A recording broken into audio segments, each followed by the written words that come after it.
இந்த பாக்ஸ்ல இருக்கிற 7 நகைகளும் சேர்த்து மொத்த வெயிட் ஜஸ்ட் 10 பவுண்ட்னா நம்ப முடியுதா? இது என்ன பிரமாதம்? ஜஸ்ட் 4 கிராம்ஸ்லேருந்து நெக்லஸ், 8 கிராம்ஸ்லேருந்து ஹாரம்னு எக்கச்சக்கமான லைட் வெயிட் கலெக்ஷன்ஸை கொட்டி வச்சிருக்காங்க நம்ம வாஷ்மேன் பெட் ஸ்ரீ அமர் ஜுவல்லர்ஸ்ல. உள்ள நுழைஞ்சதுமே மகாலட்சுமி, டர்க்கி, ஆன்டிக்னு 3 டிஃப்ரெண்ட் வெட்டிங் செட்ஸை ட்ரை பண்ணேன்.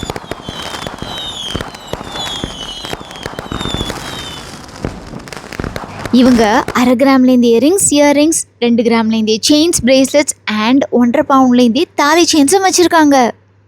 இப்போ பார்த்துட்டு இருக்கிறது 18 carat rose gold jewellery. Just 2 கிராம்ஸ்லேருந்து பிரேஸ்லெட், நெக்லஸஸ்லாம் லைட் வெயிட்டில் கொண்டு வந்திருக்காங்க. அப்படியே கொஞ்சம் கேமராவை டைமண்ட் பக்கம் திருப்பினா ஜஸ்ட் 3000லேருந்து nose pin, studs, rings, chains, பிரேஸ்லெட்னு ஆஃபீஸ் வேர்க்கு கியூட்டான கலெக்ஷன்ஸும் இருக்குது. இவங்களுடைய சில்வர் ஜுவல்லரிஸ்க்கு ஒரு ஸ்பெஷல் மென்ஷன் கொடுக்கலாம். ஜஸ்ட் 350லேருந்தே கலெக்ஷன் ஸ்டார்ட் ஆகுதுங்க. கிஃப்டிங்க்கு சில்வர் ஃப்ரேம்ஸ் ஜஸ்ட் 175லேருந்தே ஸ்டார்ட் ஆகுது. கொஞ்சம் ப்ரீமியமாக கிஃப்ட் பண்ண நினச்சிங்கன்னா இந்த கோல்ட் ஃபாயிலில் பண்ண பேனாவையும் வியலையும் ட்ரை பண்ணுங்க. அல்ட்ரா லைட் வெயிட்டில் ஏகப்பட்ட கலெக்ஷன்ஸ் எக்ஸ்ப்ளோர் பண்ண வாஷ்மேன் பெட் ஸ்ரீ அமர் ஜுவல்லர்ஸ்க்கு விசிட் பண்ணுங்க.